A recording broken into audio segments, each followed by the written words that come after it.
Welcome to the Young Changemakers podcast. I am your host, Megan Diaz, and this is a global Changemakers production. If you would like to know more about the programs and resources available for you, go check global-changemakers.net. Enjoy the show.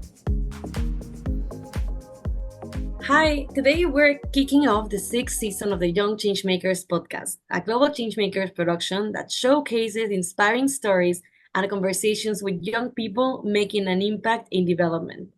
And well, today I'm also very excited to discuss with Gabriela and Eric precisely about young agents of change, development, and of course, what to expect for the podcast. Gabby and Eric, hi, welcome. Thank you for being here. Thank you, Megan. Thank you, Megan. Happy to be here. Thank you so much. Well, before we get started, could you please introduce yourselves?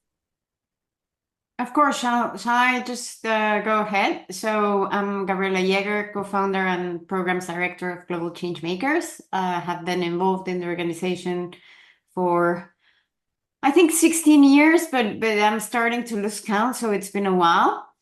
Eric, I'll hand it up to you.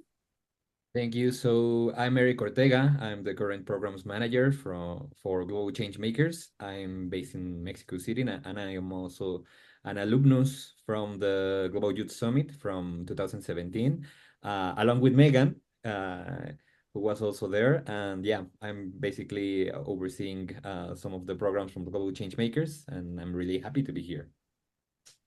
Thank you so much. And as I said in the beginning, I'm very excited to have you here. And well, let's get started with the podcast itself. So let's talk about the reason why this podcast was created. Gabby, what is the purpose of this podcast, and how can podcasts like this one inspire listeners to take action and contribute to global development? So let me get started with the why and why this podcast was created. It actually came as a result of the idea of three change makers like yourselves who thought it would be fantastic to hear stories of their fellow change makers. We are a very diverse, a very wide community with people from literally all over the world. I don't want to say the number of countries because there's so many. They're like 10 countries that are recognized by the UN that we don't have, and probably less. So it actually came as an initiative from our change makers themselves, who wanted to hear stories of other young people. And about the second part of your question, how can this podcast inspire listeners to take action? I think one of the things that I hear over and over from change makers is self-doubt. And there's nothing like hearing someone to whom you can relate, someone that is perhaps in a different country, but in similar circumstances as you, who have done it and who have proved that it's possible to actually make a difference in your community and therefore contribute to global development efforts. So that is the whole purpose of the podcast, is to provide inspiration, examples, and to tell young people out there it is possible. Definitely. I completely agree with you because throughout the episodes, we hear precisely this. We hear a lot of good practices. We hear a lot of inspiration for some change makers. They have achieved things that I would have never imagined. And I think all of the episodes finish with this question, like, what would be something that you would share to other young people listening to us? So if you haven't been inspired throughout each episode, like, you will be at least inspired by the last question. So just wanted to add a little bit on that. And also, well, I would like to focus the next question on the fact that young people contribute to development. So we are 6 years from achieving the 2030 Agenda for Sustainable Development, and there's still a lot of work to do to achieve the SDGs. I can think as an example about SDG 5 on gender equality, and no country in the world has achieved fully gender equality. There's been research showing that at the current pace, it can take even more than 200 years to achieve it. So in this context, where we are so close to the deadline, why are young people's contributions essential to achieving sustainable development? And in other words, why is it that we cannot achieve development without young people? Well, like I can take this question, and for just for to set the baseline, we are the largest generation of young people in the human history, right? Uh, I still consider myself young. I think it depends on who you ask, but we're going to be the ones mobilizing the economy and the industry, and most of the times we are the first lines of response when a catastrophe strikes. You can see this with a lot of the climate catastrophes that are happening right now in the world, and for what I've seen, youth-led projects and initiatives that usually start at a local level have a better understanding of the problems that their communities face. And if they are given the right resources and the right skill set, they can create long-term sustainable solutions for that. And although they are mostly locally, they can also grow with the right resources.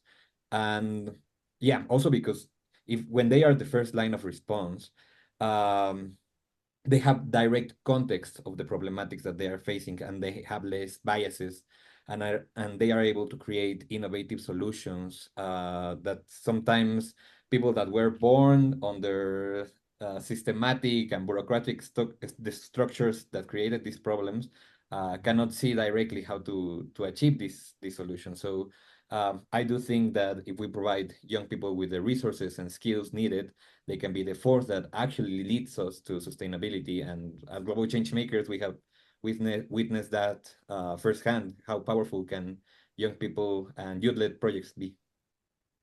Yeah, and if I may add just quickly, there's that piece of data that you shared with us that it might take 200 years to achieve gender equality. In many places, in many countries, we're actually going backwards.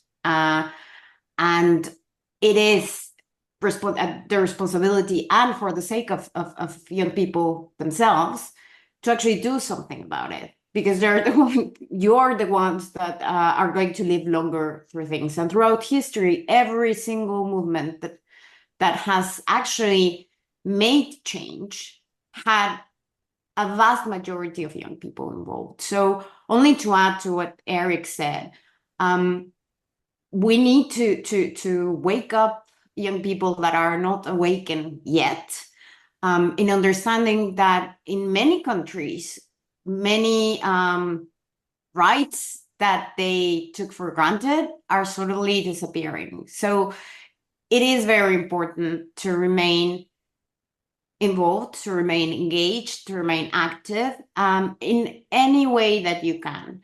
So yeah, that's the power of youth is immense, and it's just about helping them, as Eric was saying. Definitely. No, thank you so much for adding to this answer. And I really agree with everything. Specifically, I just would also like to delve on the fact that young people are, as Eric was mentioning, for many of the development problems we are facing, usually the first to respond, and also the ones that are first affected, or the ones that will be affected even when other generations are not here. So that's why we need them. That's why we need young people. I think a lot about, I mean, I think the obvious example is climate change, but there's many other topics as we were sharing. And just to complement on the gender equality perspective, just wanted to bring in the specific statistics, because as a whole, according to the UN, it could take 300 years to achieve full gender equality, but there's a disaggregation of that. So it's overall 300 years. But for example, to close legal protection gaps and remove discriminatory laws, it can take around 286 years at the current pace. So there's a lot of disaggregation to this data. I just wanted to specify what it is about. And well, delving into the SDGs, we were just talking about how is it that young people are essential to achieve the 2030 agenda.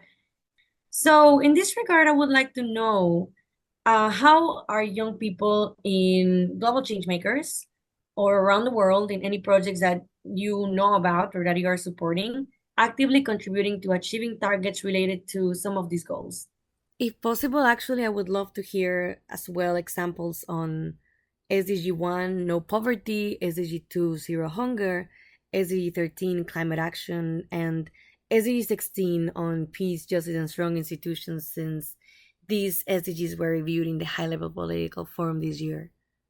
Well, one of the things that we focus very much on in our courses and in our summits is to have young people think about the intersectionality of the different SDGs, right? And how working towards one may affect another, or how they're related, and how this different issues that we face interrelate to one another. So, for example, you're talking about no poverty, SDG 1, and climate, SDG 13.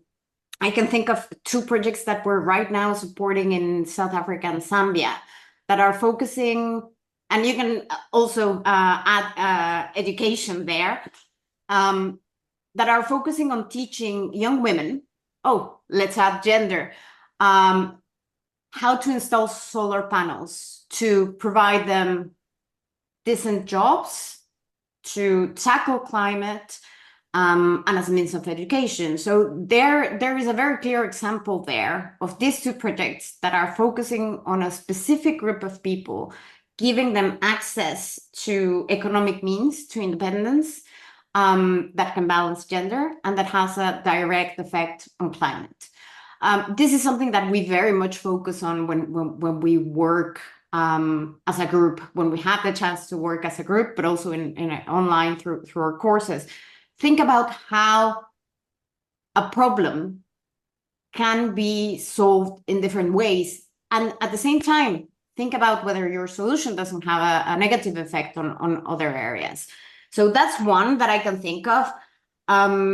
You also mentioned peace and justice. We're now supporting a fantastic project in Sudan that's working pretty much on reconciliation and how a community can rebuild and can heal and therefore can set the basis for peace after or during an ongoing conflict.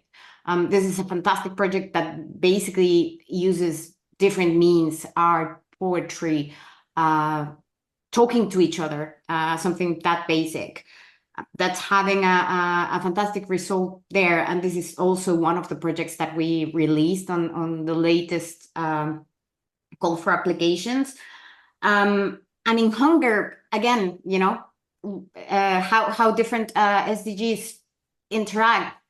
There's this fantastic story of a change maker who came through us through our project management school, and is working on a project that's using insects, something that a lot of people call pests, to create sustainable fertilizers, therefore having an effect on climate, because fertilizers can be extremely damaging to the environment, and helping better produce, therefore hunger and food. And he is teaching this technique to various farmers in Kenya, that are now able to get better crops through this solution that he's implementing. And these are just a few from very recent cycles, but we've supported over 500 projects, so it would be impossible for me to remember all of them, although I do think that I remember most of them. But yeah, those are examples of how simple solutions led by young people can have immense impact. That's wonderful. And overall, how everything is interconnected, right? Like you were saying, okay, there's this project on SDG2 that talks about hunger, but at the same time, it also contributes to gender equality and it contributes to climate resilience and et cetera, et cetera. So that's also something that I would like to highlight because it has this effect of having an impact beyond what we imagine. And that's something that I just thought was very important to keep in the conversation. And having said this, also, I mean, it's clear. It's clear you have both Eric and you given us clear examples of why is it that young people need to contribute to sustainability and why is it that we need them. So it's a fact. It's not something that we are debating. It's true. It's a reality. But what's also a reality is that they face a lot of challenges and a lot of barriers to be agents of change. It's not an easy task to start a project of this kind. For example, the projects that you were talking about. So Gabby, I would like to hear more about the main barriers that, in your experience, you have identified that young people encounter when trying to engage in development initiatives. Well, I mean, I have my opinion, but I would very much love for the listeners of this podcast to put in the comments and to let us know what they think. I hear over and over, and this is, hasn't really changed in the time that I've been involved with Changemakers. Believe and support from others, right? Many projects need a kickstart. Many projects need someone to support them, be it with economic means, be it with in-kind contributions. We cannot do things alone. So one of the main barriers that young people face is that, getting that first support. Now,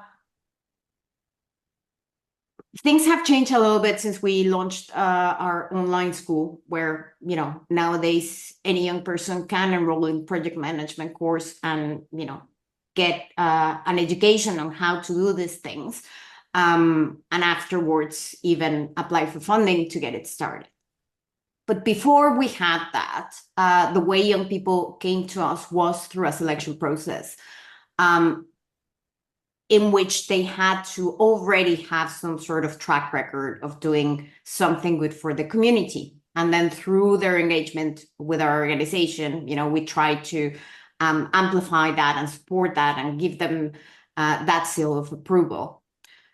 Now, these people started somewhere, right? And many of them started from an idea, basically. That's all they had. Many of them didn't have the resources to do anything on their own, but they put together a good team. They had a good idea and they started very small. So if you ask me what is the biggest barrier that I see, I would say belief in themselves, the imposter syndrome, self-doubt. I would say that is the biggest one, because when there's a will, there's a way. And I have seen this, I'm not just saying this. I have seen this with people with very, very difficult personal circumstances who have been able to do amazing things. But for the rest, we try to be there to support. Absolutely. Thank you so much for sharing. And yeah, I agree with you. I think definitely you have to believe in yourself first. And this is something that Eric and I have shared in other spaces as well. We've shared it like on Instagram Lives or in other opportunities where we've had the chance of speaking about how we got started as change makers. And this is also an experience that I share a lot, but I also think that personally, when I participated in the Global Youth Summit, I didn't actually believe in myself. And I was wondering most of the time what I was doing there. I was not sure if it had been a mistake or not. And I think that kind of feeling is something that many young people have. And it's definitely the first thing that we need to change. And it's not easy. because it's difficult to believe that you, young, maybe without a lot of experience or a lot of, yeah, like examples, very accessible to you, it's hard to believe that you can make a difference. But then it all goes back to the very first question that I was asking you, like, what is the purpose of this podcast? So this podcast is also hopefully going to be an empowering tool, because by listening other change makers, by having these stories of inspiration, hopefully others who are listening can be fully convinced, if they have still questions, that they can change the world, or they can change their communities. And that's something amazing. So having said this, I'm also very interested on knowing about your perspective, Eric, on the specific role that young people play in challenging traditional norms, specifically traditional norms that may hinder progress towards achieving sustainable development. What do you think, is the role of young people in this regard? Have you observed anything in this regard with young people that you work with? Well, talking in general, I think young people have always been characterized as being kind of rebellious. And I think this is a good thing and one of the biggest forces that have pushed us forward in a synthesis kind of way. As Gabby was mentioning, young people have been in the center and involved in a lot of the, well, in every major historic movement across human history. And I also do think that is because many of the problems that we are facing right now are systematic and were born under old structures that no longer work for us. And if you were born as part of these old structures, sometimes it's hard to look past the bureaucratic barriers and the limitations. But young people are not limited by this. Their voices and their creativity can be really innovative, and they can see a problem and look for the most creative solution that could change that problem for better. I also do think our generation considers critical thinking as one of the key skills in life, and that this critical thinking allows us to question what is working and what is causing more harm in the systems that we're working under and living under. And giving young people the opportunities to share their voice is a key in achieving this. I do believe that that is why this podcast is really important, and not only this kind of informal, if you want, spaces, but also forums where young people can raise their voices, are where we can learn directly from their experiences and their critical thinking and their own and the way the problems are affecting them directly, what we can do to achieve sustainable development. And I think, having said that, Gabby and I are also very curious to hear more about what the episodes of this podcast of this season have for us. Oh yeah, Megan. No, absolutely. And that's also one of the highlights of this episode. It's to let our listeners know what is to come. And this season is overall very exciting. I have to say that it's undeniable, as we have been sharing over and over, it's undeniable that young people can drive progress in development. And in this podcast, we have six episodes of young people from across the world who show us just that. They show us how they're making a difference in their communities. I would say that also diversity and inclusion is the cornerstone of this podcast. We have three episodes in Spanish and three episodes in English. We think it's quite important to make this sort of knowledge available to other languages as well. That's why we're getting started with making it equal between English and Spanish. Also, four out of the six. So if we want to be like with the numbers, 66% of our guests are female. And the speakers come from throughout the world. They come from North America, South America, Asia, Africa, and we speak about a broad range of topics. So now I'm going to delve into what these topics are. First off, we speak about disability. For that, we have wonderful Diego Mariscal, who is a Mexican that is working on helping people with disabilities to be entrepreneurs. He is an entrepreneur himself. and it was a wonderful story to hear. Very impactful story as well. We also talk about education and education in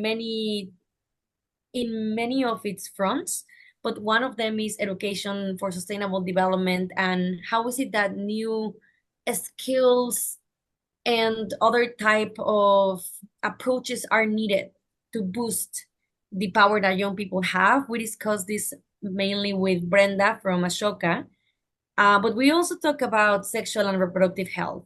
We talk about this with Lela from Liberia, who tell us, among many other things, how is it that throughout her project she's shaping attitudes towards sexual and reproductive health. And in a similar way, we also discuss about sexual and reproductive health, but we focus on maternal health and violence against pregnant women with Diego Tavares. He's from Colombia and tells us his experience working with teenage mothers. By the way, Lela also touches on maternity. So I think this is something that is also very interesting because we're seeing two quite different contexts. So we have the experience from a change maker that is in Africa and a change maker that is in Latin America, and we see what are the differences in the struggles they face, in the people they're working with. So it's also something very interesting to follow. And well, we also talk about mental health. We talk about this with Bidi, who is a change maker that has reached over 10,000 individuals with her programs on mental health. And finally, we also talk about peace and security, and in particular, the participation of young people and their contributions to peace. We talk about this with Webin. Webin, also similar to the other changemakers, has had a very impactful project.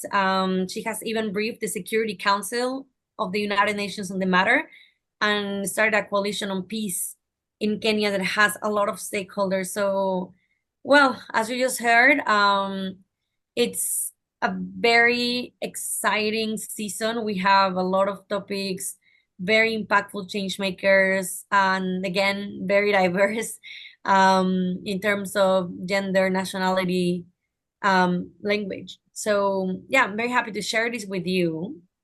And moving on as well to the role of global change makers. Um, well, Gabby, I would like to hear more from you on this regard. Could you please provide an example of how, beyond sharing success stories in the podcast, Global Change Makers is helping to empower young people to work in development through its summits? Of course. Yeah, we touched a little bit about that when I was talking about how people used to come to change makers. It used to be only through the summits, and now we have the online school with different courses. But this year we're super excited because super excited and exhausted and very busy. We have two summits upcoming. The first one will be our very first summit completely in Spanish in Mexico, taking place in September. We are beyond excited about making this possible because it has been a personal dream of mine to be able to do this summit in Spanish.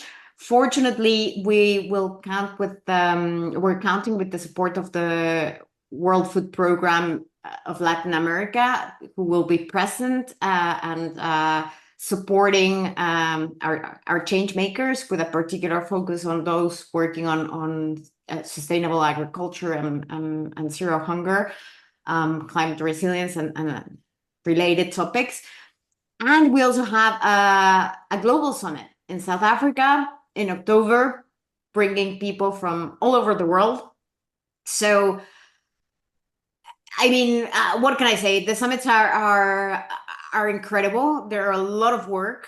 They entail a lot of logistics. They're very hard to fund. They're super expensive, but they give us hope.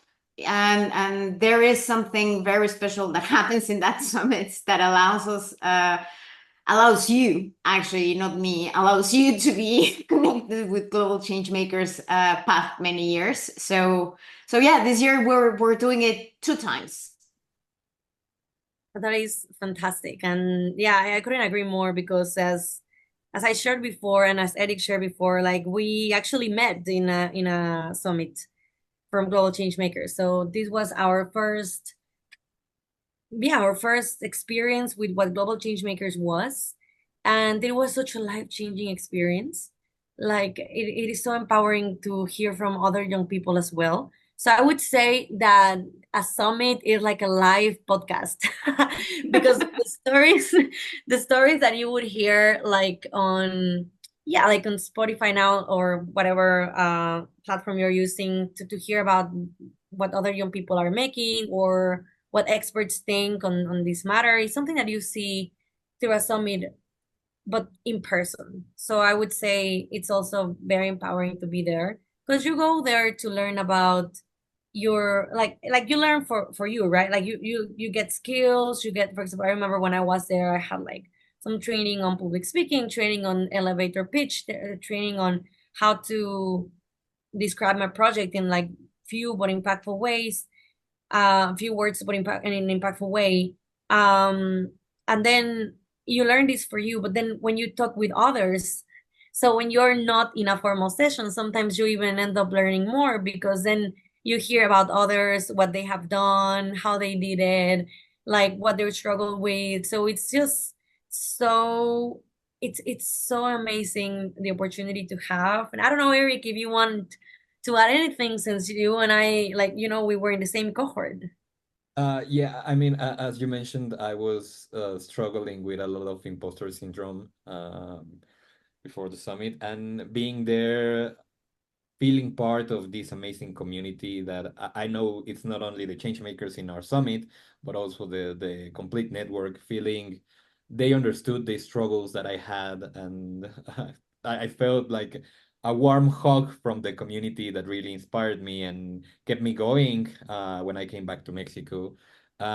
Yes, it is definitely a life-changing experience. And as you mentioned, it is not only the skills that you get, but the story that you start telling about to yourself about yourself. So you start being really confident about saying, I'm a global change maker because this is my community and this is the kind of people that I want to be a part of. And you start acting in a way that it's really in line with that, and that really affects also the people that are surround you in your own community. I mean, after I came back to Mexico, my team, I tried to share everything we learned during the summit, and they are still really motivated, and it's the kind of feel that you need to make a solution long term. So definitely a life-changing experience being part of a Global Changemakers Summit. And now that I'm part of the organizers, it's also a really complicated thing to make happen, but it's definitely worth it. Uh, I'm really excited about the two summits that we're having this year, definitely. Absolutely. And yeah, I mean, that's something amazing because like you've had the opportunity to see it from both perspectives. At one point you were empowered, you were like taught, I don't want to say taught, but you were like, because it's not like they teach you to believe in yourself, right? But you were like, yeah, empowered to understand the full potential that you have. And now you're in the role of, okay, like now I have to see how to do that with young people that are coming, to make sure they understand that their full potential maybe isn't unleashed yet and they can make so many amazing things. So I don't know, I think it's just wonderful, and just very nurturing, and I'm very happy to hear well, how is it that this experience has been life changing for us, because it's been so many years since we were in a summit, but we say it over and over because it truly is. And every time I look back, I just feel very happy, and I think that's something that just it's a sign that it was real, it was genuine, it was nurturing. I don't know, it's something that it's very hard to feel with many things. Like the way I share it is like a great memory, you know, and I just feel happy when I say it. So for everyone that is listening that hasn't been to a summit or that is applying or that is going for the first time, also we're looking forward to hearing from you. Like, how do you feel? So please, yeah, share in the comments of the podcast. And well, but of course, Eric, now that you were speaking, Global Changemakers makes an impact in many other ways beyond the summits. So, in what other ways does Global Changemakers support and enable youth-led projects and initiatives around the world? Thank you. I love that question because, of course, this podcast is the inspiration part. It's where we try to tell young people to take the leap of faith. But once they do, what's the journey, right? And I think Global Changemakers has done a marvelous work of providing three key pillars, which is the first one, I think, education through our online Changemaker school, where we have courses on project management, menstrual, sexual, and reproductive health, ecology, facilitation, and a lot of interesting toolkits that are also available there. And this is because if you have a great idea, but you don't know how to execute it or to put it out in the world, you need these kind of tools. And all of our courses are created by change makers, young change makers that have walked the same path that you're trying to walk and that understand the struggles of maybe not finding the right support or not finding the right stakeholders, and they give you direct tips and advice on how to successfully put your project out in the world. We also, as I mentioned, have a large community of change makers that everyone that I've talked about, global change makers that is a part of the community, has a great love for the GCM community, and they are always willing to talk to you, maybe give you advice or listening to your struggles or sharing common knowledge or best practices on how you can implement your project, even though they might do the same in another context. We also have grant funding opportunities for change makers. We are currently running a cycle right now. I don't think, but by the time that this podcast is released, the cycle will be open still. But we do run continuously grant cycles for youth-led projects to get funding from global change makers, because we understand that without the right resources, it is sometimes hard to kickstart your project. And I mean, I think the last that we would say that it's the kind of support that we give, it's through the different webinars and events that we're continuously doing online. If you're not yet a part of the Global Changemakers community, enroll into the school, attend to the lives that we do on Instagram, on X or Twitter or whatever you call it, and become part of these communities, because we're continuously trying to give opportunities to young change makers to become a part of this community. So yeah, I think that will be the Yeah, I think I'm going to add a couple of other things that people can do. Join the newsletter. That's the easiest touch point where you'll find whatever it is that we're doing. We're constantly doing things. So that's a very easy thing to do. We also have a WhatsApp community that is it's fantastic because it doesn't spam you. We really only use it when we have something important to share, and this something important to share tends to be of your benefit. So it's a great way to find out what we're up to. We have that community in Spanish as well. So just go to the website, check out the you'll find the links to both join the community there, join the newsletter. The very obvious ones, follow us on social media. We're on every social media platform. That's big enough for us to be in. But Instagram, LinkedIn, follow us in whatever platform you prefer. And obviously, I know that we have a lot of listeners here. It would be fantastic to hear from you. So use the comment section. We would love to hear what you think. about the podcast, what you think about the community in general. It would be great to establish a link also with our listeners, because I'm actually aware of the fact that not all of our listeners are in the age range that we work. So it would be great to hear from them and to hear why they like the podcast. And yeah, we're always open to listen to stories and find ways to collaborate. Absolutely. Thank you so much for sharing this. And well, unfortunately, we are in the end of this episode. So I just want to ask if Gabby or Eric, do you have anything else that you'd like to say? Maybe a final message for listeners before we say goodbye for today? Um, as we talked about throughout the podcast, we're having two summits this year. We're also running continuously funding cycles for change makers, and these kind of programs are really hard to fund sometimes. So if you have the possibility of, or do you want, or if you want to support the projects of change makers, we also have a donation button in our webpage and in the global giving platform, and we would highly appreciate your support to keep these programs running and keep getting uh, the right support needed for the change makers that are creating positive impact in their communities.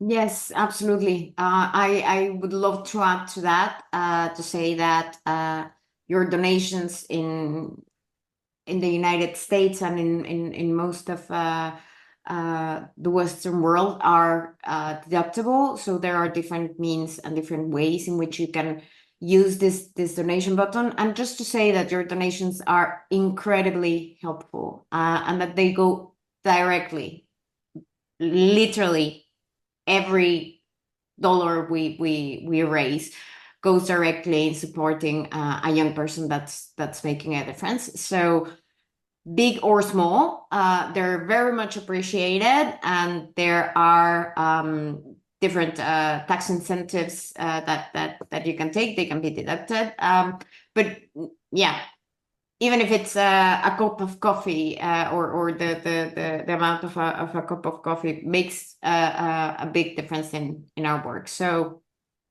by all means, if you can, it's very appreciated. Thank you so much, Gabby. Thank you so much, Eric. And as well, thank you to our listeners. Well, you already heard a lot about Global Change Makers. You also heard an introduction to the Young Change Makers podcast will look like this season. So please do not miss the episodes that will be released consecutively. And again, thank you so much.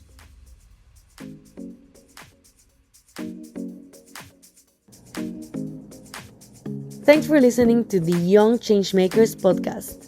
The show is produced by Global Changemakers, and it is edited and mixed by me, Megan Diaz. If you're listening on Spotify, make sure to tap the bell icon to get a notification when we publish new episodes.